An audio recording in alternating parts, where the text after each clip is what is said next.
Hello everyone. RTPCR का test करवा लेते हैं, लेकिन उसमें क्या लिखा होता है वो समझ में नहीं आता।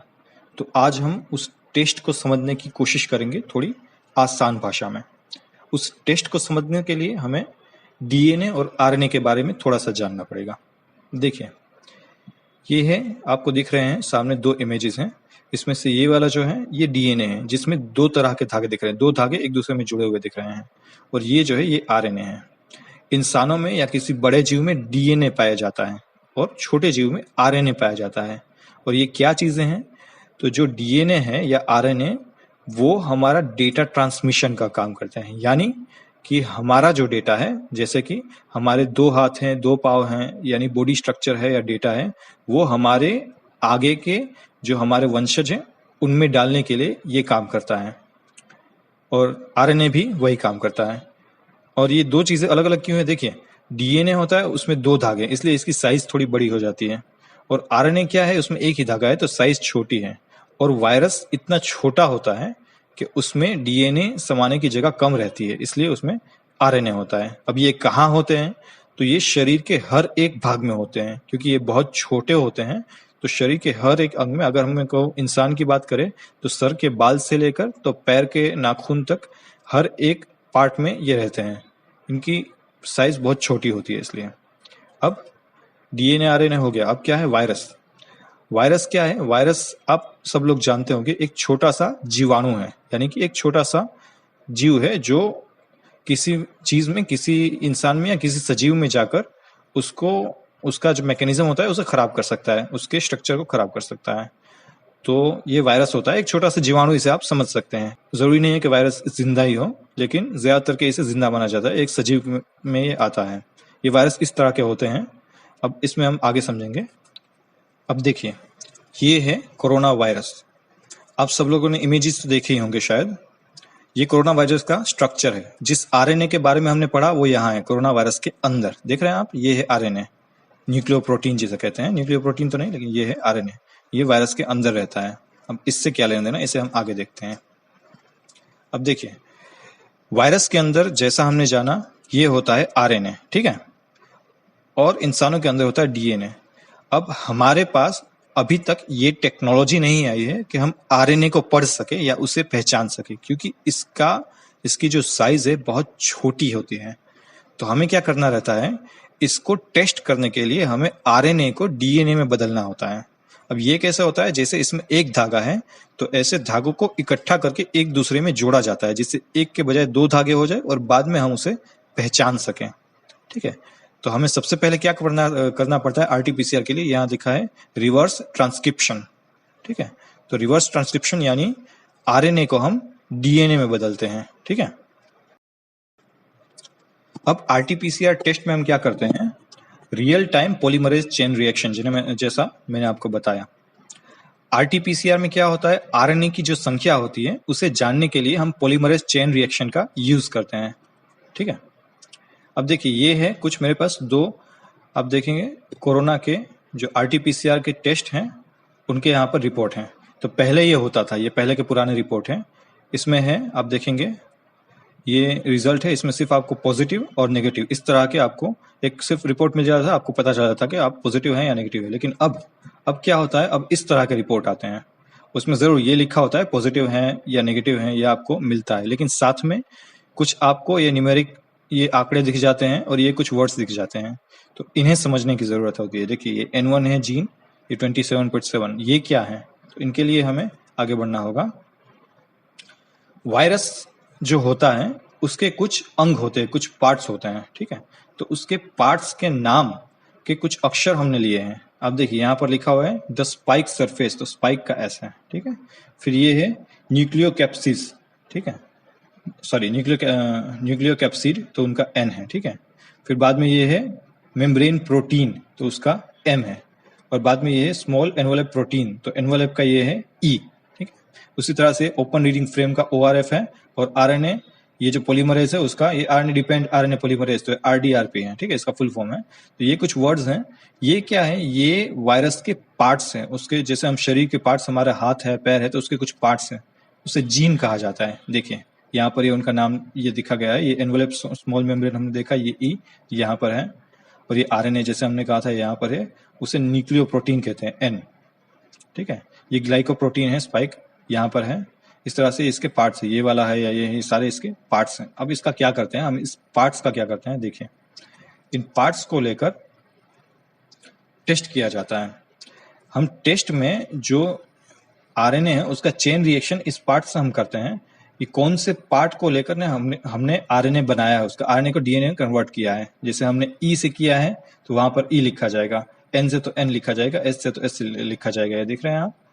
तो इस तरह से लिखा जाता है। जैसे कि चाइना है तो वो ज्यादातर की क्या करता है, ओआरएफ, जैसे मैंने आपको बताया था उसका टेस्ट करता है, ओआरएफ एंड एन।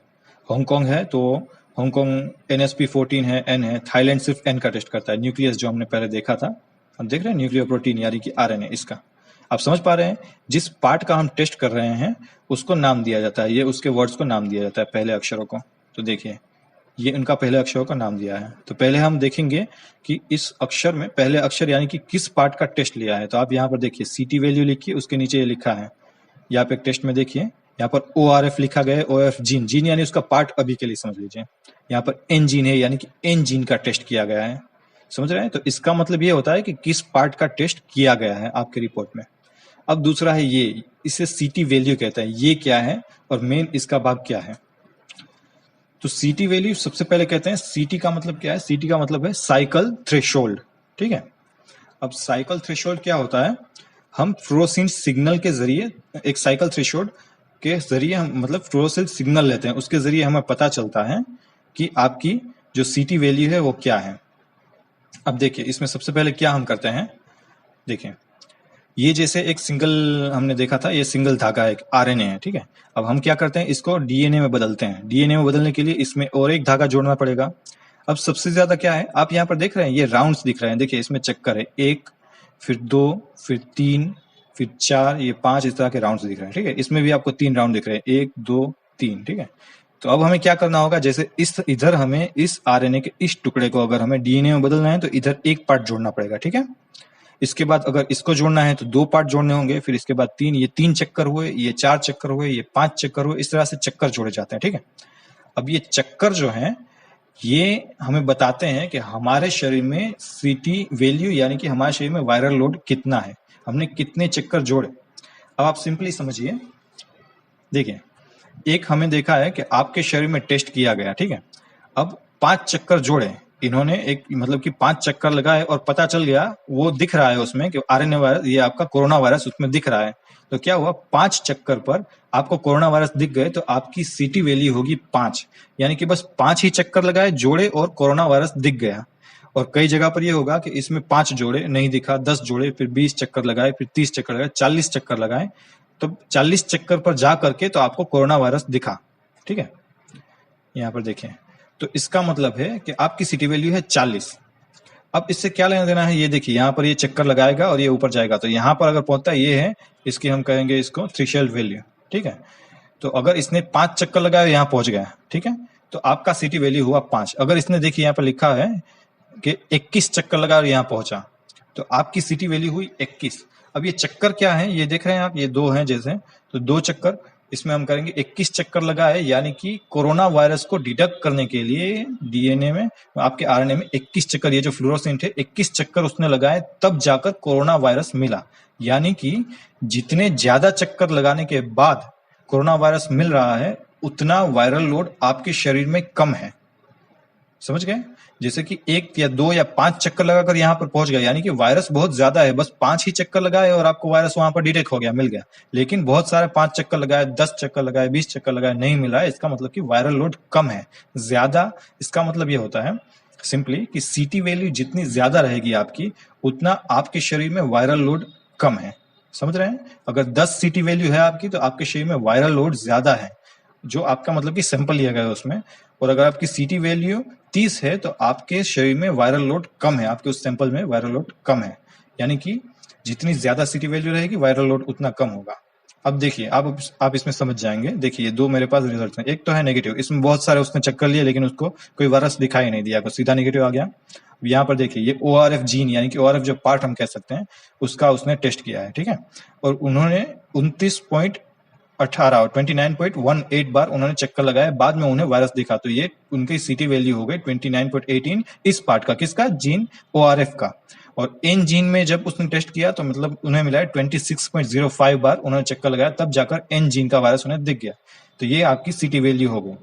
अब इसमें आपने समझा, जितनी ज्यादा सीटी वैल्यू रहेगी उतना आपका वायरल लोड कम रहेगा, और जितनी कम सीटी वैल्यू रहेगी उतना आपका वायरल लोड ज्यादा रहेगा। और सीटी वैल्यू की लिमिटेशन हमारी गवर्नमेंट ने 40 तक रखी है कि 40 तक अगर आपका सीटी वैल्यू 40 से कम आ रहा है तो आपको कोरोना पॉजिटिव माना जाएगा। अगर 40 के बाद आपकी सीटी वैल्यू आ रही है तो आपको कोरोना पॉजिटिव नहीं माना जाएगा। और एक दूसरी बात, मेन बात, कि सीटी वैल्यू सिर्फ आपके शरीर में वायरल लोड को बताता है कि आपके शरीर में वायरस का लोड कितना है। सीटी वैल्यू से ये पता नहीं किया जा सकता कि पेशेंट की कंडीशन ज्यादा बिगड़ने वाली है या सुधरने वाली है, या ज्यादा बिगड़ी हुई है या सुधरी हुई है। सिर्फ सीटी वैल्यू वायरल लोड जानने के लिए होता है। Thank you.